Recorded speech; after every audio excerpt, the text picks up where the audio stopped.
In 1969, an NFL running back took shrapnel from a grenade that removed part of his right foot. Doctors gave him a 40% chance of walking normally again. 0% chance of playing professional football.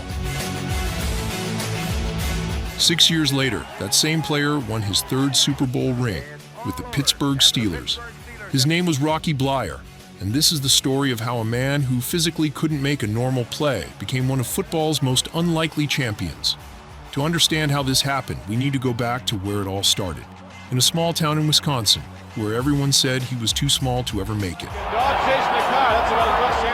Robert Patrick Bleier was born on March 5, 1946 in Appleton, Wisconsin. His family ran a tavern, and they lived right above it. From day one, Rocky was around hard-working people who never quit. His dad liked to brag that his baby son had muscles as hard as a rock. The nickname stuck, but being tough wasn't going to be enough.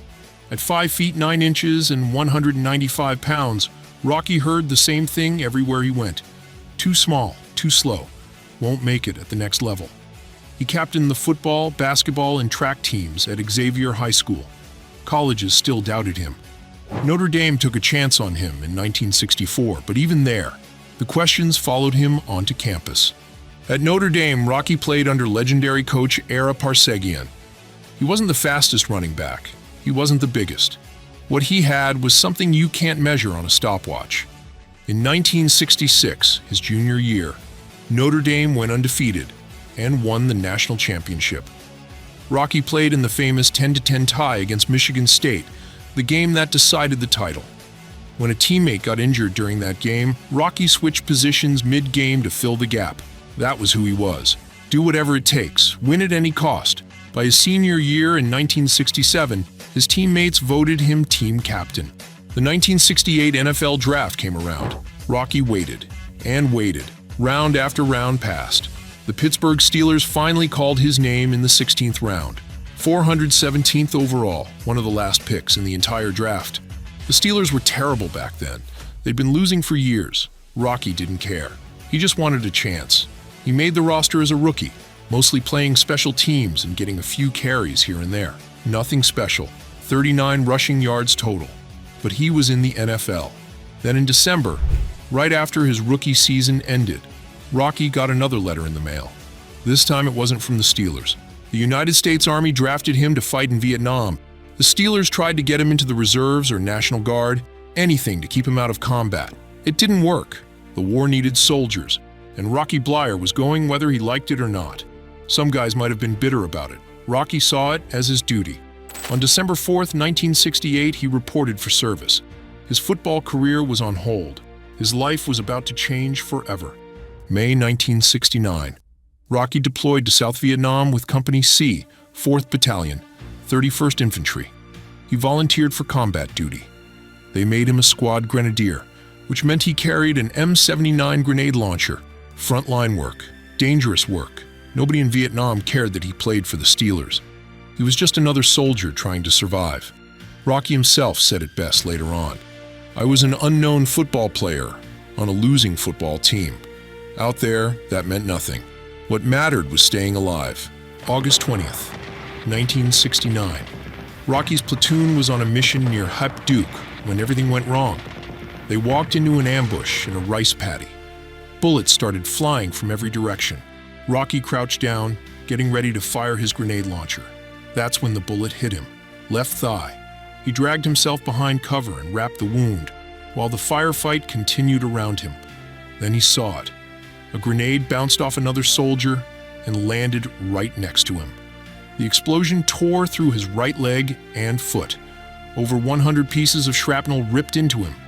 Part of his foot was just gone. The medics got him stabilized and airlifted him to a field hospital. From there, he went to Japan, then back to the United States. The surgeons spent hours removing shrapnel. Some pieces were too deep. They're still in his leg today. The doctors were straight with him. You've got a 40% chance of walking normally. Playing football again is not going to happen. Your foot can't handle it. The impact, the cutting, the pressure, it's over. Most people would have accepted that. Rocky Bleier wasn't most people. While Rocky was recovering in the hospital, Steelers owner Art Rooney sent him a letter. It was short, but it meant everything. "Rock, the team's not doing well. We need you." Signed, Art Rooney. That letter changed something in Rocky. Maybe Rooney was just being nice. Maybe he really believed it. Either way, Rocky had a reason to fight. If the owner of an NFL team thinks I can still play, then maybe I can. The rehab started. Hour after hour of brutal, painful work. Learning to walk again, then jog, then run. His right foot didn't work right. The toes were mangled. His balance was off. Every step hurt.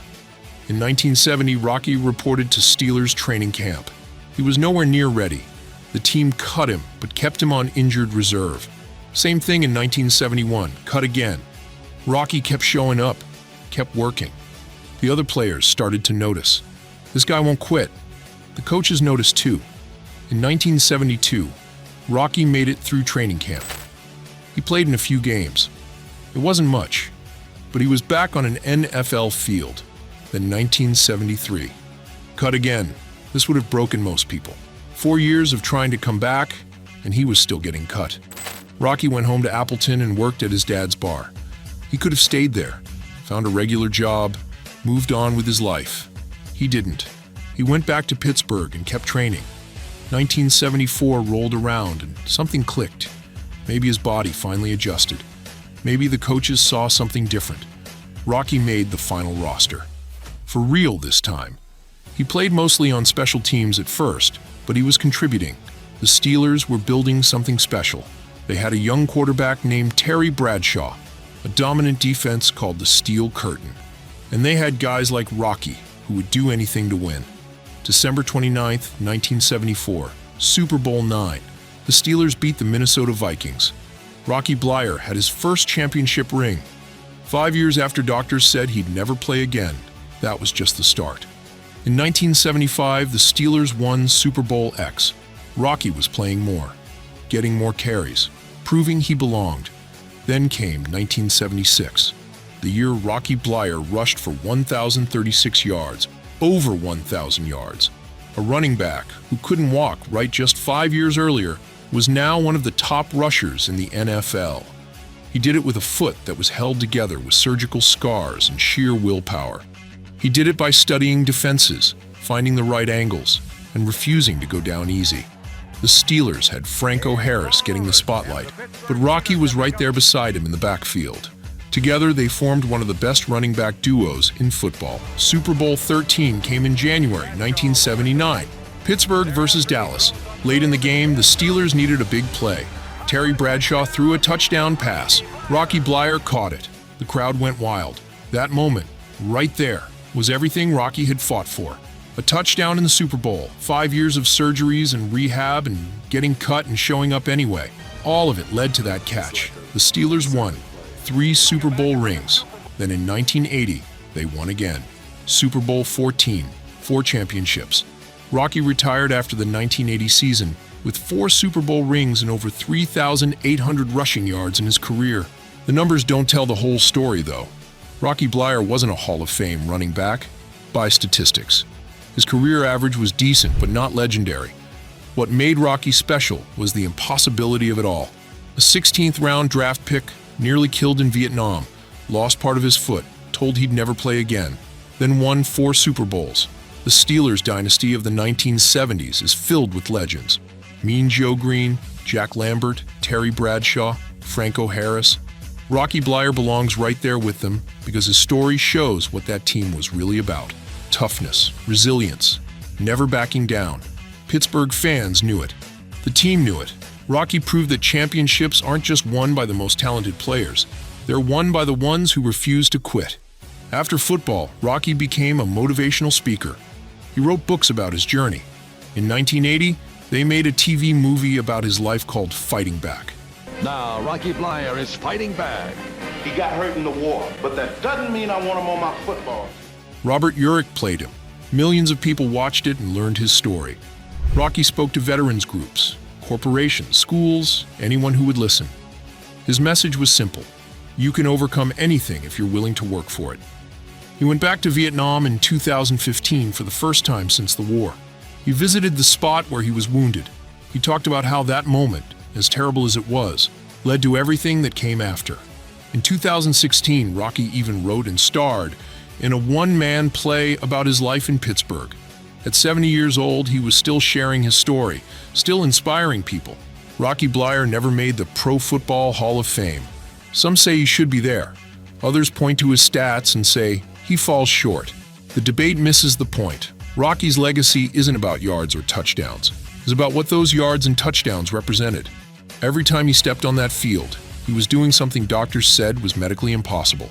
His right foot couldn't handle the stress of professional football, except it did, for 9 more years after Vietnam. Through 4 Super Bowl victories, through a 1,000-yard season, through countless hits and cuts and all the things running backs have to do. Rocky Bleier made the normal plays with a foot that shouldn't have been able to make any plays at all. That's why his story matters. Not because he was the best, but because he proved that the best doesn't always win. Sometimes the guy who wants it more does. Rocky Bleier took a battlefield injury that should have ended his career before it really started, and turned it into a Hall of Fame story, even without the Hall of Fame bust. He showed an entire generation of athletes and veterans that coming back from the worst day of your life is possible. You just have to be willing to fight for it, every single day. Subscribe to Kicker Throne. Thanks for watching. See you in the next one.